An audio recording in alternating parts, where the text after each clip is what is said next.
am not an aggressive woman. Yes, you are. I try to do anything to avoid a fight. If I was to physically hurt this woman, she would not be standing here in front of your face. Just tell me what happened. She came to my house. She was like, may I use your phone? I was like, sure, what is it that, you need to use the phone for? She was like, I want to call the psychic line. They keep sending me mail. I said, fine, you can use my phone. You were suing for $341. Is that correct? Yes, it is. No, that's a lie. I got the number here. You could check in her bill because she make a call too. She makes like 3 calls because of her man. She got her man in some voodoo stuff.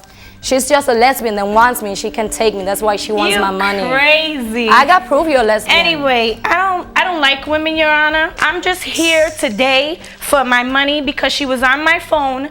It was 60 minutes. One phone call was $284. She done called her husband from my phone.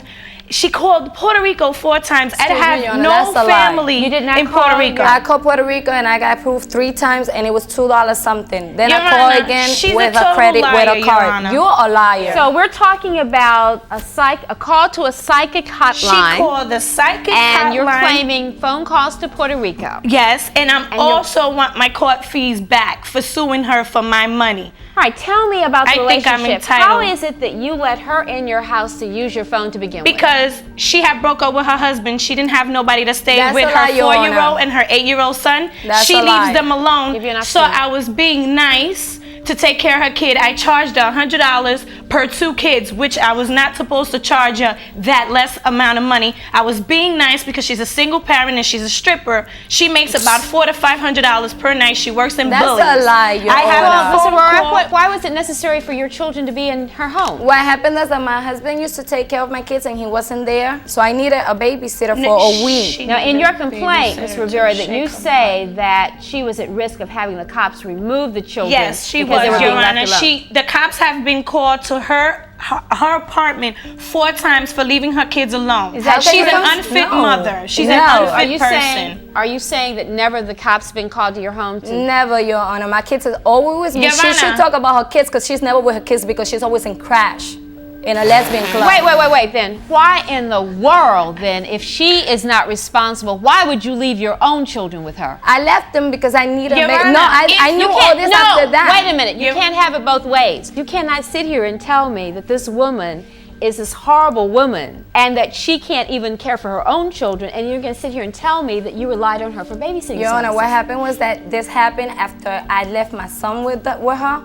Then I knew she was that way. Now, did you know that your neighbor did not have long-distance services on her phone? At the time, Your Honor. So she comes to your house. She came to my house. She left her children with me. But should that have been a clue to you that something was wrong if it was necessary for her to come and use your phone? No, the reason why, Your Honor, was because I was trusting her as a friend and due to the fact that I babysitted her kids that whole entire night.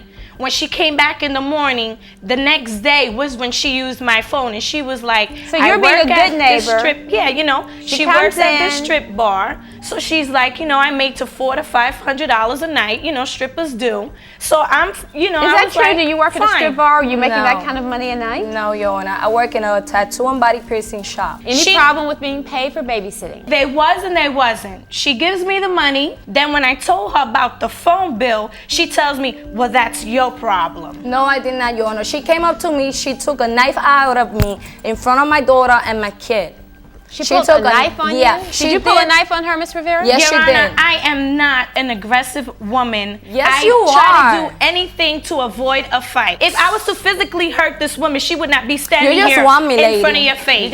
Ms. Aurora, you are agreeing that you made a call to Puerto Rico. Yes, Your Honor. And that you made a call, the hour-long call to the psychic hotline. Yes, Your Honor. So that leaves us how many calls in dispute, Ms. Rivera? She called 5 calls she made from my house. That's a lie. And I have the bill here to prove it. And I got the number here to prove it too. All right, so you spent almost $300 on a call. Now you're arguing that this is not the call that you made, but the truth is that you have admitted to a call of 60 minutes to a 900 number for $284. So I'm going to charge you for the psychic phone call, the 60-minute psychic phone call. I'm also going to charge you for the phone calls to Puerto Rico and I am going to round that off for judgment in the plaintiff's favor of $300. Nothing further will stand adjourned. Thank you.